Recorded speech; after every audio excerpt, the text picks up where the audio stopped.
Amen. Que Dieu vous bénisse tous.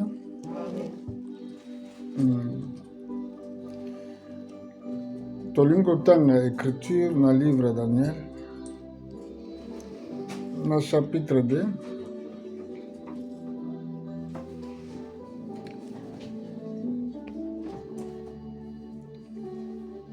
Daniel chapitre 2.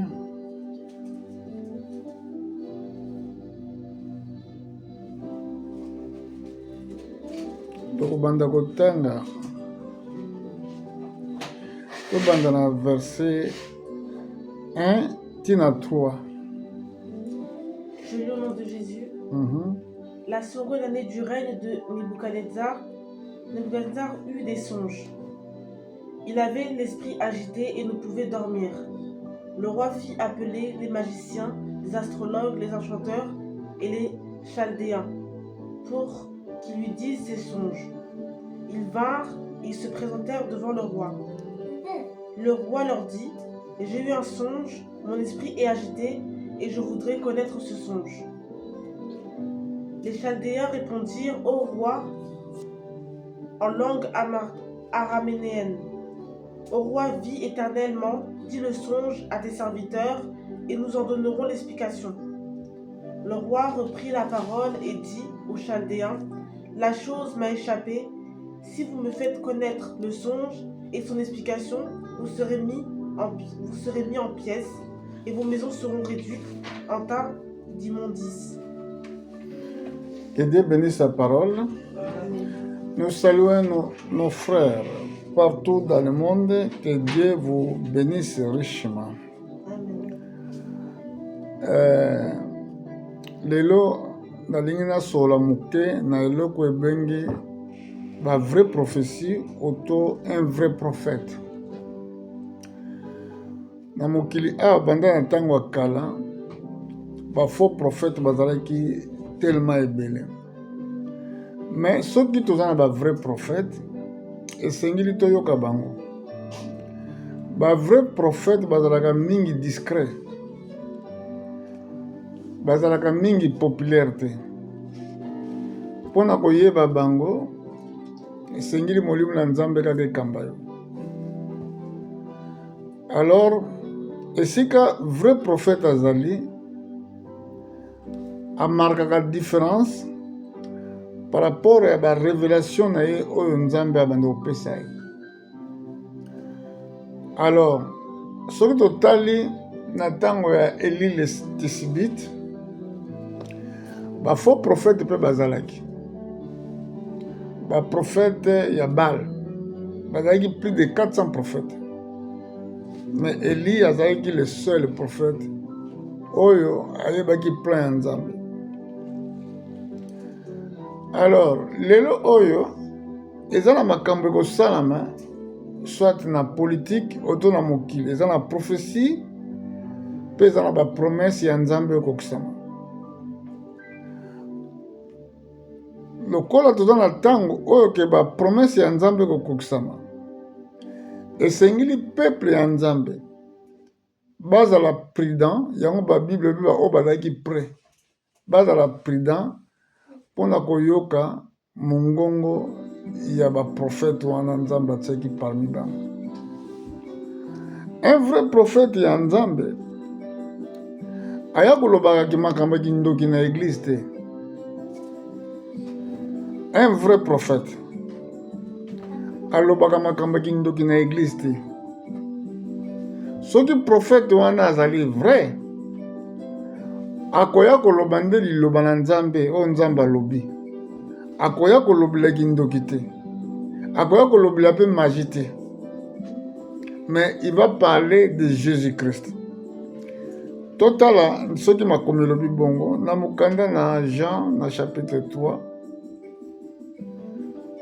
verset 34. Totala ndenge Bible elobi.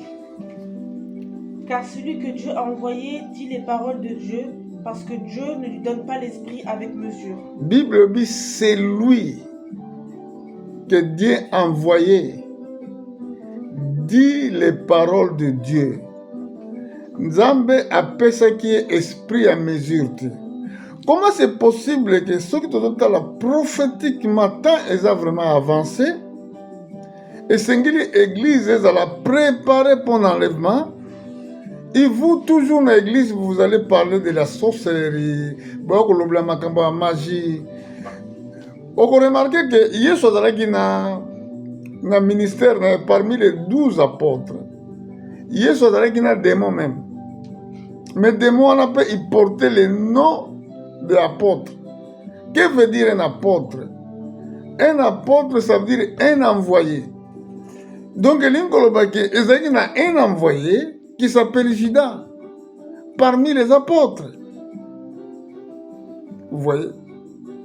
Alors, ceux qui se connaissent l'église, tant que vous sangana, pour la bolo bla makamba kindoki, au peu pour ça la besoin d'un rendez-vous, bolo bla makamba kindoki, c'est que vous n'avez pas compris encore.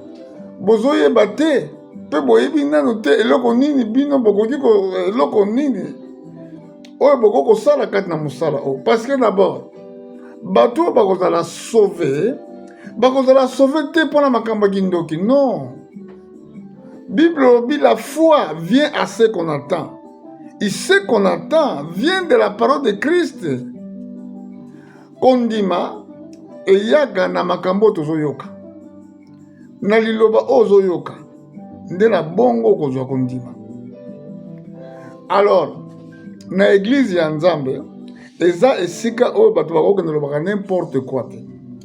Tala, totala so eloko moko ndenge makomi elobi na mokanda na Deutéronome mpona koyeba un vrai prophète. Toza na Deutéronome chapitre 18. Nakomata juste na verset 18, je crois. Je leur susciterai du milieu de leurs frères un prophète comme toi. Je mettrai mes paroles dans sa bouche et il leur dira tout ce que je lui commanderai. Ah, bolandi andenge Nzambe alobaki na Moïse. Nakotia kati na bango, kati ya bafrère na bango, un prophète comme toi. Donc là, il parlait de Jésus. Nakotia maloba nanga epai na ye. Il dira tout ce que je lui demanderai. Donc, le prophète wana akoloba kaka oyo Nzambe alingi yaloba. Bible lobi bon verset 19, continue. Et si quelqu'un n'écoute pas mes paroles, qu'il dira en mon nom, c'est moi qui lui en demanderai des comptes. Ah, soki mutu akoyoka prophète wana te. Donc Nzambe akosenga ye ba compte. Donc, quand Dieu envoie un serviteur, parmi les esika batunaye bakutami, soki siko yo, parce que vous avez orgueillé, parce que au moni koyebi mingi koyoka prophète wana te, Nzambe akosenga yo compte, akosenga yo ba compte. Pourquoi oyoka ki musali wana te? Il n'a verset 20 Bible le Bilisoussou. Mais le prophète qui aura l'audace de dire en mon nom une parole que je ne lui aurais point commandé de dire, ou qu'il parlera au nom d'autres dieux, ce prophète-là sera puni de mort. Bon, ils ont combien de prophètes lelo au bazar na ba réseaux sociaux. Oyo bazolo ba makambo Nzamba lobite. Combien de prophètes oyo bazoko tromper peuple ya Nzambe? Parce que tant ils ont avancé, mais ba prophète nini o Nzamba poni, ba oyo bazo même véritable parole de Dieu. Pour pesa batu na Nzambe kondima. Parce que sans la foi okoki ko agréer Nzambe te. Alors, siko tozongi na lecture totangaki na livre Daniel. Nzambe asalaka soki alingi manifester nguya na ye. Souvent makambo oyo minene autilisaka ba prophète penza te. Ako utiliser neti roi alota ndoto. Parce que à partir ya roi soki aloti ndoto problème wana ekozwa dimension moko boye. Ekozwa dimension il y a un pays tout entier. Parce que dans les camps commis, il y a roi. Alors, qu'est-ce qu'elle avait fait? Tout le monde a Nzambe a ça qui est très important. A révélé profanani roi Nebuchadnezzar. A l'autre prophétique. Tant que l'autre ndoto wana roi siko rapidement atindaki banani. Atindaki bakende kozwila ye ba magicien, ba sorcier, baya na bango, ba totala yango malamu malamu. Naza na Daniel chapitre 2. Ba astrologue bayaki na bango liboso ya roi. Siko makambo nini roi asali? Roi na Nzambe apesaki mayele mpenza ya solo. Alobi nalotaki ndoto moko, siko ndoto yango ya échappe ngai. Nayebi lisusu ndoto yango te. Me nabengisi bino ba magicien, bino ba astrologue, bino ba sorcier, bo explique ngai ndoto wana. Oya ko explique ngai ndoto wana, nakopesa ye ba récompense. Mais sikoyo soki boko explique ngai te nakoboma bino nyonso tu. Na verset 2, roi fit appeler les magiciens, les astrologues, les chanteurs et les chaldéens pour lui dire ses songes. Ils virent se présenter devant les rois. Le roi leur dit, j'ai eu une songe, mon esprit est agité et je voudrais connaître les songes. Moi, makambo yebisaki bango, nalingi nayeba ndoto. Sikoyo, tanga la verset 4 na 5. Les Chaldéens répondirent au roi en langue araméenne. Ô roi, vis éternellement, dis le songe à tes serviteurs et nous en donnerons l'explication. Le roi reprit la parole et dit aux Chaldéens, la chose m'a échappé, si vous ne faites connaître le songe et son explication, vous serez mis en pièces et vos maisons seront réduites en tas d'immondices. Continue. Mais si vous me dites le songe et son explication, vous recevrez de moi des dons et des présents et de grands honneurs. C'est pourquoi dites-moi le songe et son explication. Donc, awa, roi apesi bango des promesses. Promesse ya liboso, ndoto yango, oya lotaki po bango baza senga explication ya ndoto. Yebisa biso ndoto po topesa explication. Ya bi ndoto yango échappe ngai. Nazoyeba bango sute. Mais bino boyebisa nga na loti ndoto nini. Et puis bopesa nga explication. Soki boko koyebisa nga ndoto te. Pena explication ngada koboma bino. Mais soki ke bokoyebisa nga ndoto yango mpo bopesi nga explication nakopesa bino ba don ba présent ekomi makasi.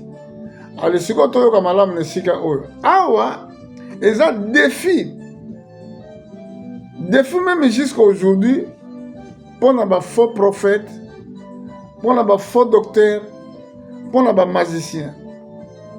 Awa eza likambo ya ndoto oyo roi alotaki.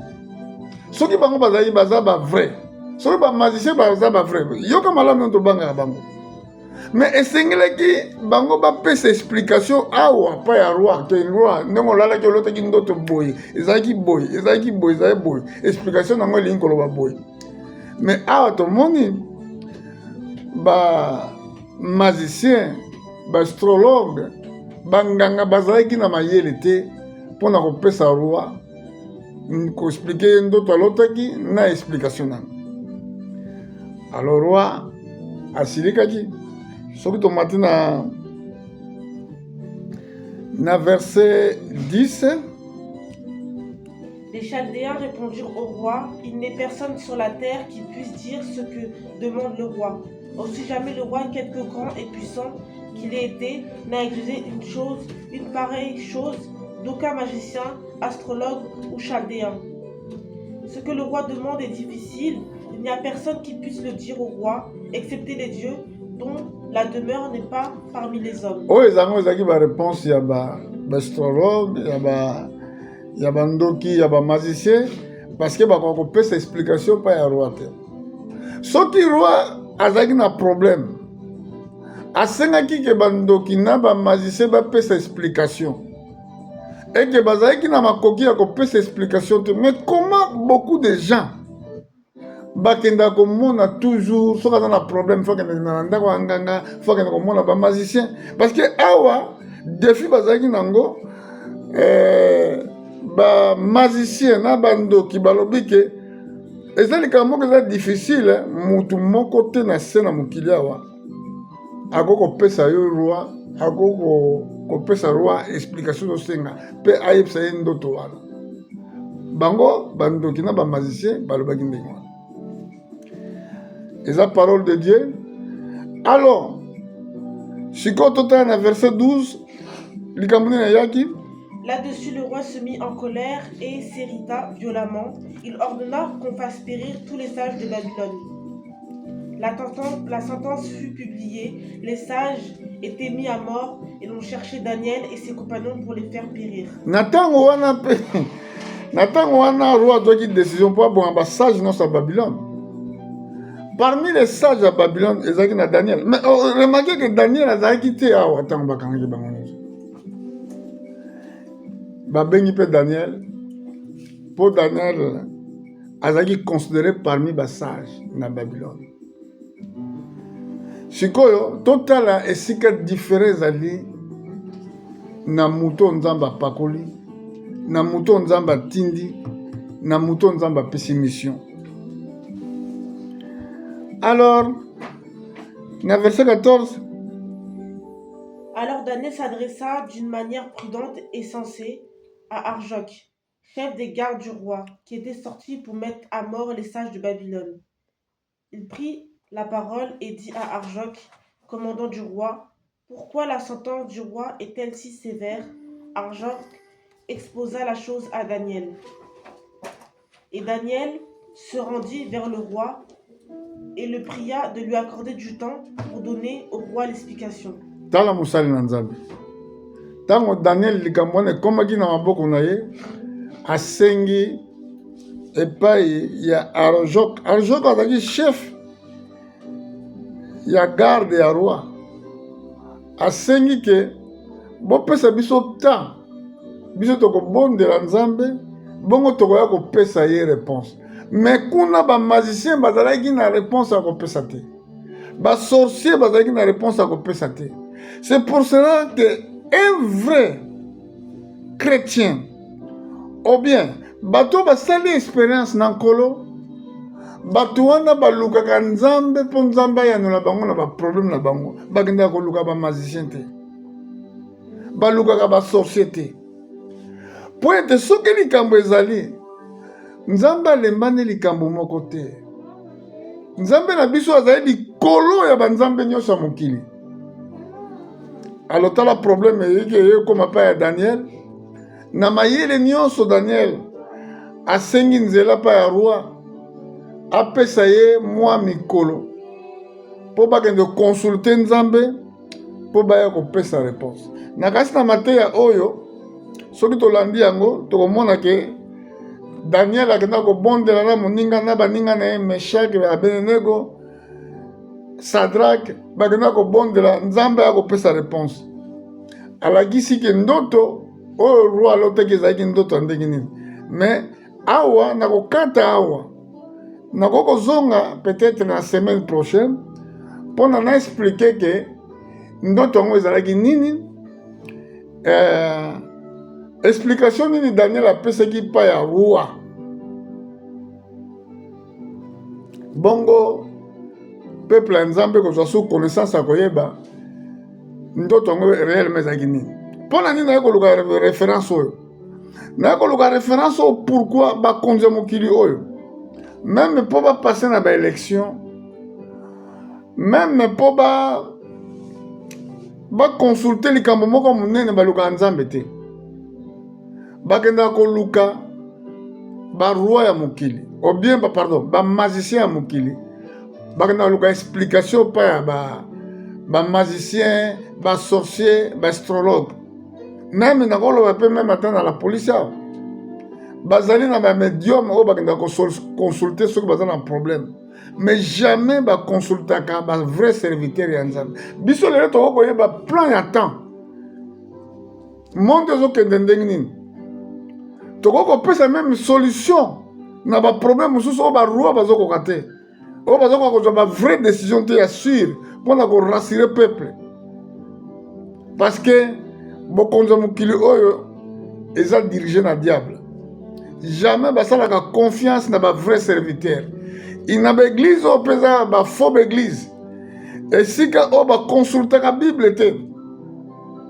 nde bango oyo bato bakendaka komona bango mpo bakende koconsulte bango bakende koyoka bango une fois que tant so problème ezotungisa famille na eza na oka problème ya moke mais de fait que ayebi nzela ya kimia te bayebi nzela ya kimia te bayebi mpe bavrai serviteur te voilà bakende komona bafaux pasteur bafaux prédicateur mpona bakende kopose problème na bango ndenge tozoyoka makambo mosusu ezoleka awa me tokomona mpe likambo yango esalamaki na Égypte na mokanda na Genèse na chapitre 41 tokomona Pharaon alotaki ndoto na ndoto alotaki bangombe 7 ya bonne santé mpe 7 bangombe oyo bazalaki maigre et puis nsima amonaki bangombe oyo bazalaki maigre badévore bangombe oyo bazalaki na bonne santé esali ye kobanga alamuki ntango alamukaki abimaka nini azomona me azongi susu kolala ntango azongi kolala aye komona 7 bilanga masango ya bonne santé et 7 bilanga ya masango ezalaki vraiment ya sécheresse et après bilanga oyo ezalaki ya sécheresse ebandi kodévore bilanga oyo ezalaki ya bonne santé sikoyo eloko nini Pharaon asalaki ntango alotaki ndoto wana tomonaki asalaki même chose comme roi Nebuchadnezzar asalaki nazali na kanisi na 41 livre ya Genèse totala ndenge likambo elekaki tobanda na verset 8. Le matin, Pharaon eut l'esprit agité et fit appeler tous les magiciens et tous les sages de l'Égypte. Il leur raconta ses songes, mais personne ne put l'expliquer à Pharaon. Alors le chef des échansons prit la parole et dit à Pharaon, « Je vais rappeler aujourd'hui le souvenir de ma faute. » Alors, Pharaon a bengi ba magicien, a bengi ba sorcier, pour bapesa ye explication. Alors nalingi na to yo bengaka nani okendaka pa ya nani ntango oza na problème eza na bato ebele ntango aza na problème fo akende koluka banganga fo akende koluka basoi-disant baprophète donc bozobebisa mbongo na bino na bato oyo bakoki komemela meme lobiko na bavi na bino te awa Pharaon il a fait azalaki na besoin de explication ye kuta bombaki ndoto te ye explikaki malgré que ye explikaki ndoto na ye azalaki mpe na explication te bomoni Daniel nani Joseph ntango azalaki na prison alimbolaka ndoto ya 2 serviteurs ya Pharaon bazalaka na prison moko akufaki moko abikaka me ntango oyo azalaki na ntango oyo abikaka abimaka Joseph ayebisaki ye boye ke naza na prison awa nayebi likambo nasali te me ntango kokende ntango kobima kanisela ngai me serviteur ya Pharaon wana ntango abimaki abosanaki na ye abosanaki ke Joseph azalaki na prison oyo alimbulaki ye ndoto pendant ke Pharaon ntango aloti ndoto wana nde serviteur wana à se souvenir na Joseph. Abi oui, tango tozanga na prison, tolotaka bandoto. Mais zaki na hébreu moko azaka na prison, azaki alimbulaki biso ndoto wana. Mbala moko lokola ke Pharaon azaki na posa eke azwa connaissance ya ndoto, bake kozwa Pharaon ni Joseph na prison. Esengaki fo baraze, fo bapesa ye bilamba mosusu ya kolata mpo akende koparaître devant Pharaon. Tango Joseph akenda koparaître liboso ya Pharaon, Pharaon ntango aexplike ndoto na même temps Joseph aexplikaki Pharaon apesaki explication ya bandoto wana. Nakanisi na verset 28 total. Ainsi comme je viens de le dire à Pharaon, Dieu a fait connaître à Pharaon ce qu'il va faire. Voici, il y aura 7 années de grande abondance dans tout le pays d'Égypte. 7 années de famine viendront après elles. Et l'on ouvrira toute cette abondance au pays d'Égypte, et la famine consumera le pays. Cette famine qui suivra sera si forte qu'on s'apercevra plus l'abondance dans le pays. Matthieu 33. Maintenant que Pharaon choisisse un homme intelligent et sage, qu'il le mette à la tête du pays d'Égypte. Que Pharaon établisse des commissaires sur le pays pour lever 1/5 des récoltes de l'Égypte pendant les 7 années d'abondance. Awa, Joseph a fait ses explications, mais a fait solution.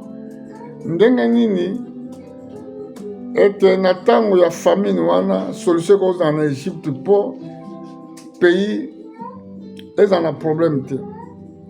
Asengaki ye aluka mutu ya mayele bato bazali sage atia na tete ya pays. Amen église. Remarquez que lelo soki balingi bayebisa bino mutu ya mayele bakoyebisa yo ke non faza mutu moko aza na bac plus 5 bac plus 8 mais awa elingi kolobaki na pays ya Égypte mutu azalaki mayele koleka Joseph azalaki te, jusqu'à que Pharaon aye kotia Joseph liboso ya tete ya pays mpona kodirige pays ya Égypte. Yango wana bandeko na ngai, pendant que nous sommes dans cette terre, esengeli ke toyeba koreconnaître ba vrai serviteur. Soki bandako na biso toza na ba problème, soki bandako na biso tozo souffrir parce que nous totournaka miso na biso mpo basali na Nzambe te, tolukaka solution na biso moko na mayele na biso moko, mais nzokande eza na ba vrai serviteur oyo bayebi secret ya temps. Neti lelo awa ba vrai serviteur bayebi monde soki ezokende wana, bayebi Russie akosala nini na temps de la fin, bayebi Chine akosala nini na temps de la fin, bayebi ke guerre oyo toza nango ezokende wapi. Mais bato mayela mokili bayebi eloko ezoleka te mpe bayebi eloko ekoya te. Yango awa mpona kodirige un pays eza kosenga mutu moko aza na bwania, mutu moko ya mayele mpo akamba pays, tandis ke baproblème ezalaki na pays. Eza mpe ndenge moko lelo awa na bamboka oyo tozali obe na bamboka mosusu na Afrique, ezosenga bato oyo baa na mayele ya Nzambe mpo baoriente quand même ata badirigant ya bamboka wana ndenge nini bakozwa solution na makambo mingi ezotungisa bango. Mais nous on regarde pas ces hommes-là. Yango wana toza na ba solution te, même na bandako na biso toza na ba solution te. À cause de ça tosalaka confiance na basali na Nzambe te. Basali na Nzambe ba vrai serviteur oyo Nzambe apesi bango mayele, oyo apesi bango molimo mayele mpona kosunga. Mais tokendaka mbango na banganga kisi, moto mosusu ozwi libala ya malamu mais pour la protection ya libala yango mpo batela libala na oh non fondaka mwana mama moko boye azalaka na kuna asalisaka mpo abombela libala mpo mobali no bayiba ye te babotole mpa mwasi mosusu te bakovote oyo bien na élection mais okende koluka mbala mosusu nganga moko na esika bo mpo aprotege yo sans ke oyeba ke nzambe nde moto atie yo na place wana esengeli na biso bato tozondima totia nzambe na liboso na makambo na biso nyonso tu nzambe azala maître ya bavi na biso tala ndenge nkolo azoloba awa na mokanda na Isaïe chapitre 8 verset 19.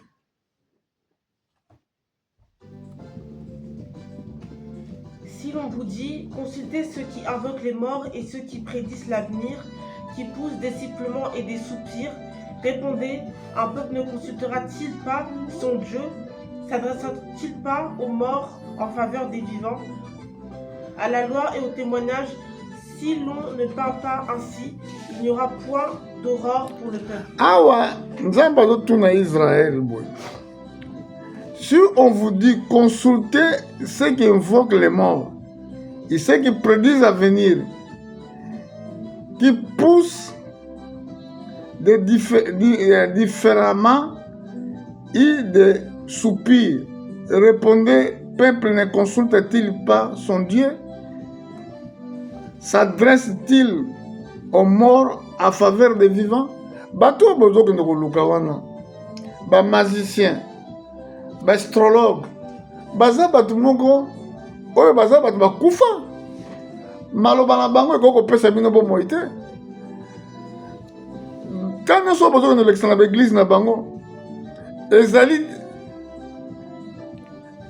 batango nyonso tu oyo bozolekisa na baeglise wana eza nde kaka mpona bokoka koenrichir na kufa oyo eza liboso na bino parce que bakoki kopesa bino bomoi te bakoki kochange bino mpe te bakochange bavi na bino te boza toujours na badifficulté parce que bato oyo baza na miso ya nzambe baza bato moko bakufa baza na bomoi te alors soki olingi ovivre loboko na nzambe esengeli tu dois revenir vers Dieu pas kokende koluka bato deja se bakufa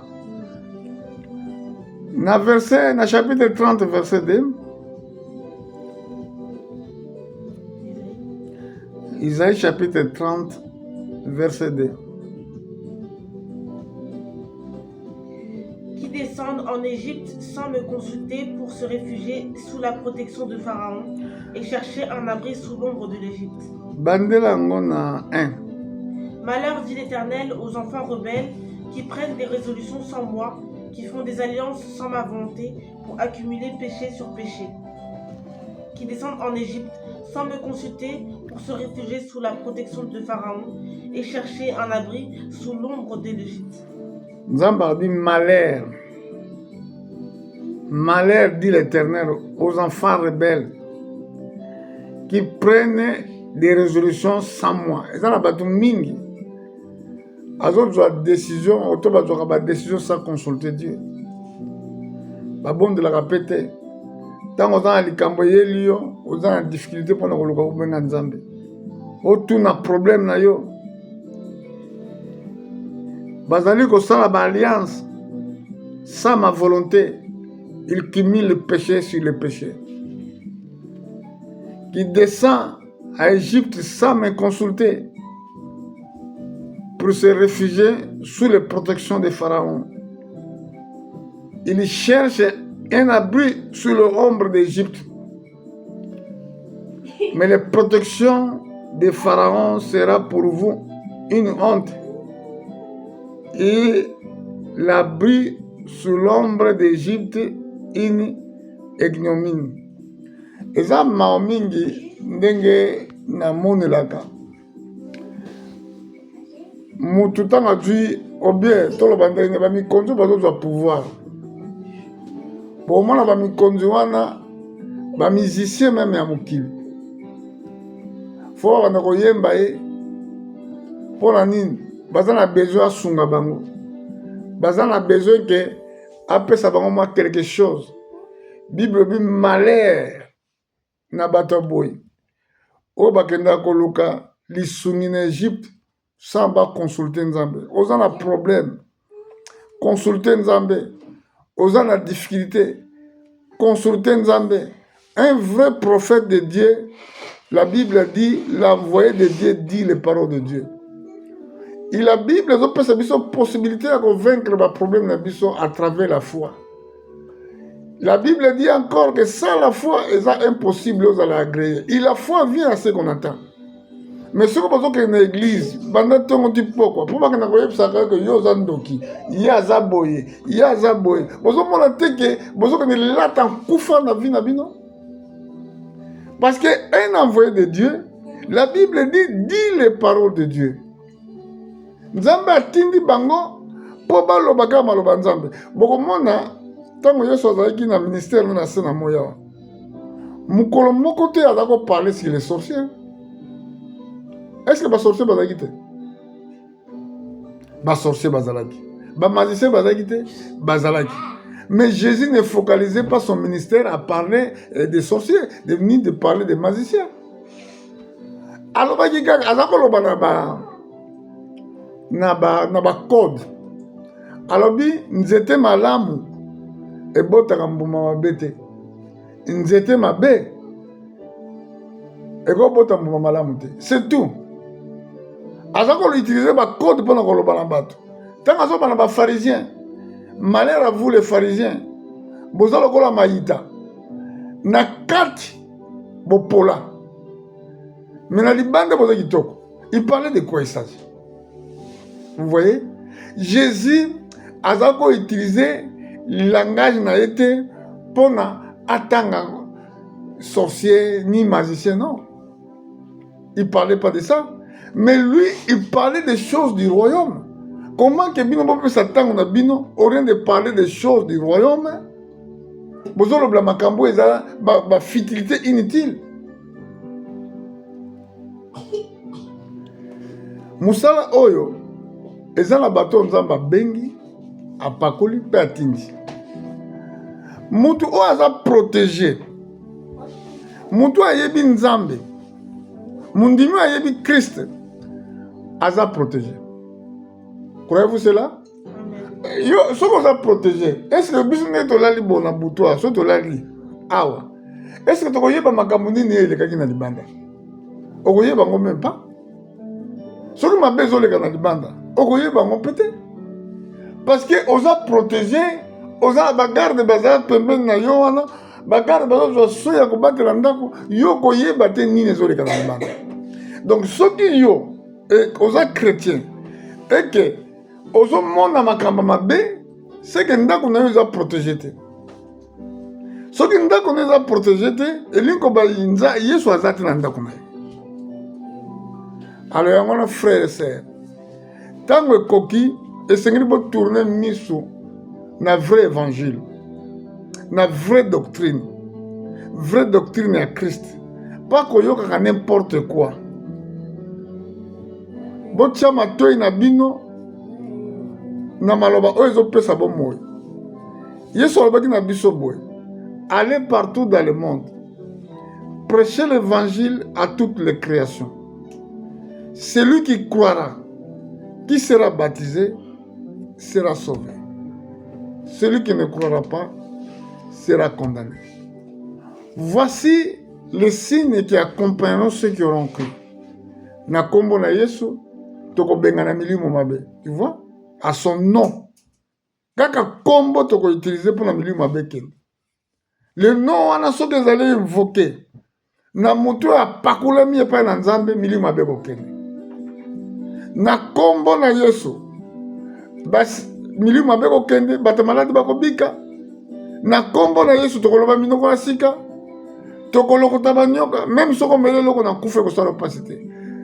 Alors frère, Jésus-Christ est vivant. Ceux qui ont l'ignoré, kende ka esika bazo prêcher vraie parole. Basali wana bazalaka mingi te. Bazalaka mingi te. Totala na tango Eli le Tisbite. il était seul, mais pembeni azalaki na 400 prophètes à Baal. Balobi basambela Nzambe ke moto euta likolo ekita po ezikisa mbala ezikisa hotel esika batiaki offrande batiaki nini mbeka baprofete ya Bala babandi kobondela na ntongo bayebaka meme heure te babandi kobondela ti ba 15 heures eloko moko esalami te Eli meme moke te abi bobanda boganga mbala mosusu Nzambe na bino alali pongi baprofete wana Nzambe ayanolaki bango te me ntango ere ekokaki ere ya pokwa ere ya mbeka ya pokwa ntango ekokaki tomoni Eli abi botango na bino ekoki laisse-moi faire arrestauraki nini enseignement arrestauraki 12 pierres ça voulait dire enseignement ya mibale atindi kutu bazwa mai basopa likolo ya mbeka basopi mai ntango abondelaki Nzambe akiti mpona konfirme liloba na ye moto epelaki mbala moko mbeka oyo ezalaki likolo batiaki na mai eziki mbala moko parce que esika véritable parole de Dieu ezali Nzambe aya kokokisaka aza na besoin ta peso promesse yaka na pokwa yaka herbe non s'il y a une véritable parole s'il y a un véritable serviteur ntango azosenga réponse ezopesa mbala moko nakanisi mpona lelo tolobi boye Dieu vous bénisse tokozonga peut-être semaine prochaine mpona toya kolimbola prophétie ya Daniel oyo ndoto Nebukadnezar alotaki ezalaki nini mpe ezolobela mpona nini lelo yo landaki ngai Nzambe apambola yo tokozonga dimanche prochain merci beaucoup.